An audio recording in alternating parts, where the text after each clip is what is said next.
All right, we're going to get things started. Appreciate everyone on that's spending their snowy evening with us. In the room with me, I have Brianna Simon, Associate Planner, and Mary Munikata, a Senior Planner with the Community Development Department. My name is Jeremiah Fettig. I'm an Associate Planner here with the town, and I'm the Project Manager for this project. So just to get things started, a couple housekeeping items. If you wouldn't mind, please put any and all questions and comments in the chat feature of the Zoom, and then we can go through and read those off and answer them at the end of the meeting, at the end of the session, at the Q&A session. Along with that, we also have Bryce Matthews, Planning Manager from the Community Development Department, joining us to answer any and all questions that we may have.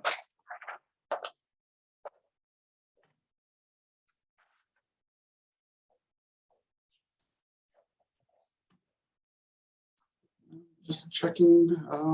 We also are joined by Councilmember Pogue, so it's nice to have you on this evening, and we will hopefully hear from you during the Q&A session.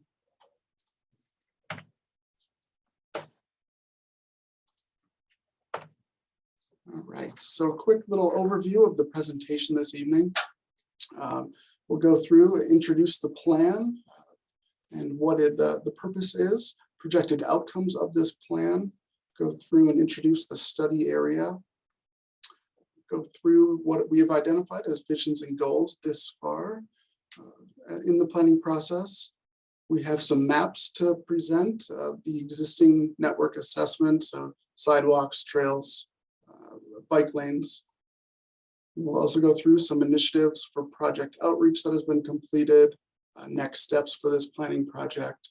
And then, as I mentioned, we'll end with the question and answer session. So what is this plan? This plan is intended to focus on bicycling, pedestrian multimodal facilities, and network improvements. It consolidates several policy documents that we've adopted: the 2035 master plan, the transportation master plan, the complete streets policy, 2004 bike lane plan. So we're consolidating goals, policies, strategies from all of those, consolidating them into one document that we can use, right? Us planners can take it off the shelf. We can pass it on to developers. They can implement the plan. We can go after funding opportunities, grant opportunities. Dr. Cog with this plan. So that's the impetus of the plan. And what will the plan evaluate? It will evaluate trails, paths, sidewalks, bike lanes, crossings, and anything else that may come up as we're doing some background research and evaluating our existing network. As I mentioned, this is updating and incorporating the existing bike lane plans. This plan's from 2004. It's a little bit outdated. The town's changed quite a bit since 2004. So just taking a look at that and incorporating all of those policies and strategies into one cohesive document. Projected outcomes for this plan are to align town policy and regulations with the community's vision and goals for an active transportation plan. We want to get after a healthy lifestyle here in Parker. So implementing the community's vision to guide this document is pretty important. We want to provide guidance for future development and capital investments. We want to make sure the projects we identify, the money that's being used or may be necessitated for those improvement projects, we've gone through, we've vetted, this is what's supported, this makes the most sense. We want to advance interconnectivity of the bike and pedestrian transportation network. So we want to limit or increase the number of trips that people may go through and go to the grocery store on bike or walk. We also want to improve the transportation and mobility choice. So we want to have more opportunity for folks to walk, to bike, to roll in our transportation network here in Parker. A big topic is identifying gaps in infrastructure. So is there missing links of trails, sidewalks? Can we do improvements, those types of things? And overall, we want to enhance the quality of life for Parker residents. So the project study area goes outside of the existing town boundary. So the town boundary is shown in black on the map on the right, but the plan study area coincides with the Parker planning area, which is shown in red. So it's highly important to make sure that we're connected outside, right? We're looking outside of Parker to make sure that we have an interconnected network. As I mentioned before, that we're looking at implementing goals, recommendations, strategies from the Transportation Master Plan and that 2004 Bike Lane Master Plan. But we're looking at specifically including choice and opportunity for pedestrian facilities. So that's where that update to the 2004 Bike Lane Plan comes in. So the plan, vision, and goal. Currently, this is our draft vision. We want to integrate missing pedestrian and infrastructure bike lanes into the existing and future transportation network of the town, allowing residents to bike, roll, or walk. It's a safe and efficient transportation option. So the plan also draws upon, as I had mentioned, those other existing plans.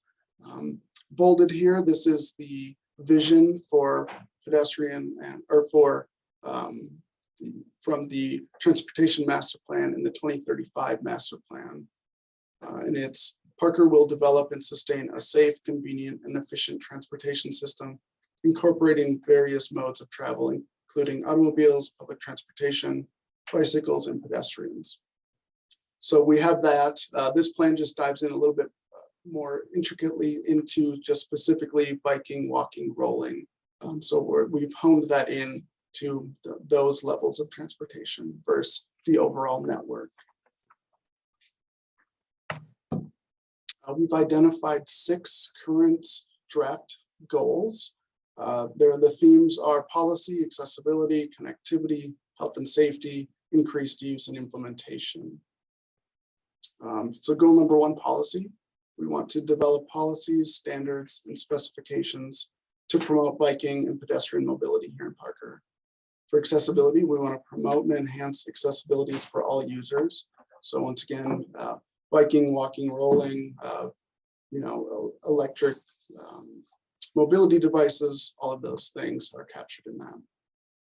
From a connectivity theme, we want to create connectivity between all trails, sidewalks, and bike lanes, allowing for safe and efficient bicycle and pedestrian movement. And health and safety. We want to provide a safe and comfortable bike and pedestrian network that adds to Parker's healthy lifestyle and quality of life. Increased use. We want the usage of the multimodal transportation network to accomplish shorter trips. As I had mentioned previously, if you can run an errand to use a bike or walk, and that takes an automobile trip off the network, that may help with congestion, etc. And then finally, implementation. We want to ensure that this document can be implemented. So we want to ensure that planning processes and funding are allocated on a consistent basis to grow the active transportation network.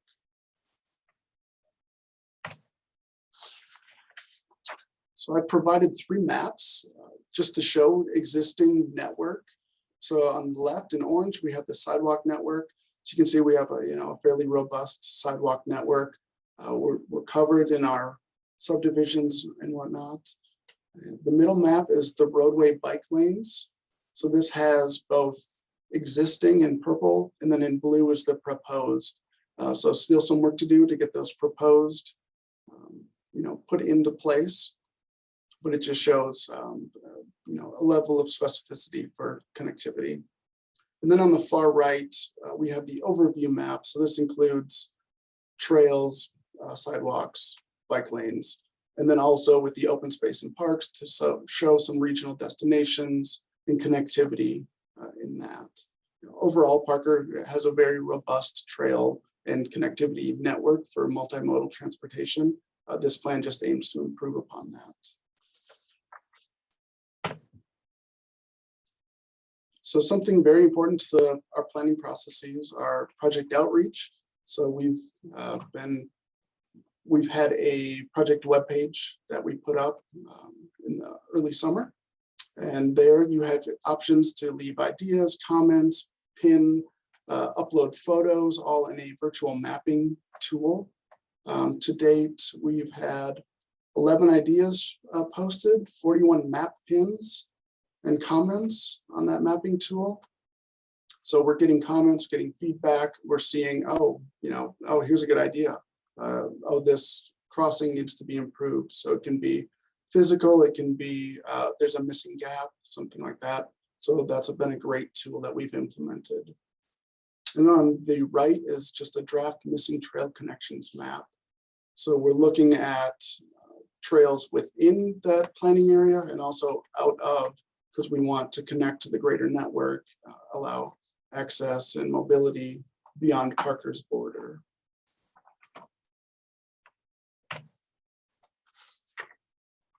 So in addition to the Let's Talk Parker, the web page for this project, we've also, staff attended the farmers market in August with a map and gathered information and feedback and input.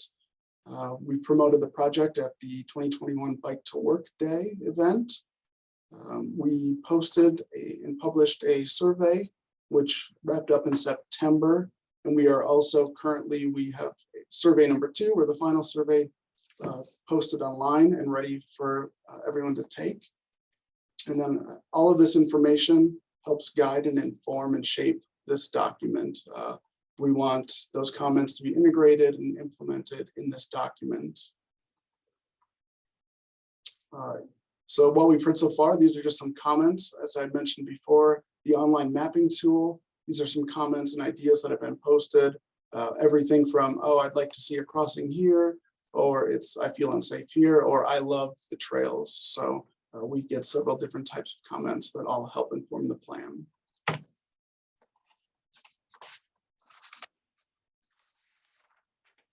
How do you get involved? You can go online to the project webpage. You can use that virtual mapping tool. You can attend public houses, as you are tonight, study sessions and future public hearings before Town Council and Planning Commission. You can take our short survey.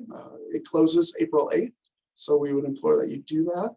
Or you can contact me via phone or email. I'm happy to answer any questions and be that liaison of information to others to get questions answered if need be.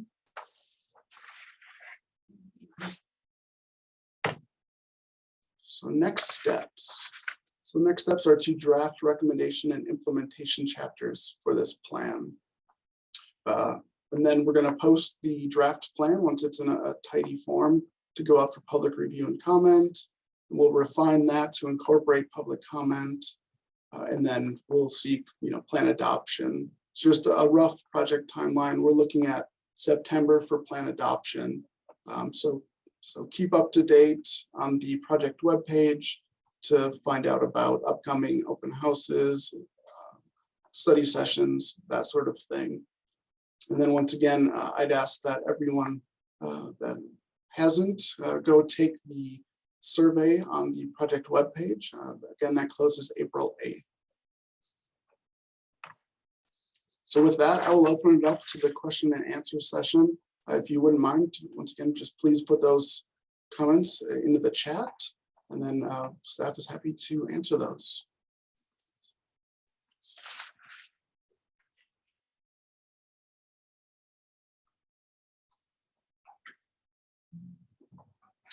See, do we have any, don't have any chat folks yet?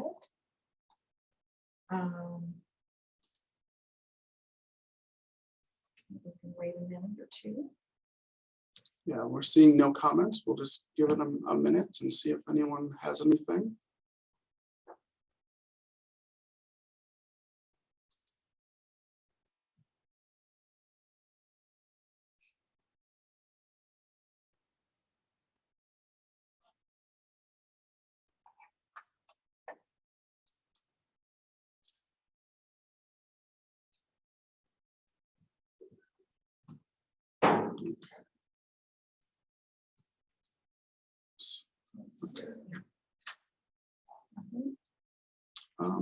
All right, so we got one from Councilmember Pogue. The question is separation of sidewalks and trails policy.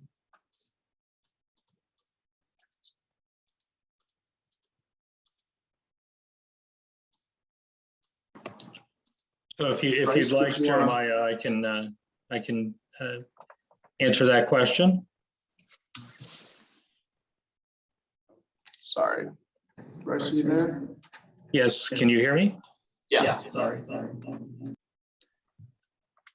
So this is certainly the process to talk about a policy between trying to decide between sidewalks and trails and what is the definition. Sometimes sidewalks are called trails for funding reasons. But there is a difference. And part of this conversation also is how do we create an interconnected system between those sidewalks and trails so that if you're walking, riding your bike, you can use the system interchangeably to get to locations.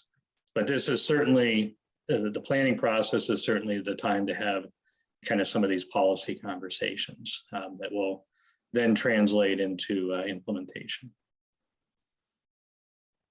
Thank you, Bryce.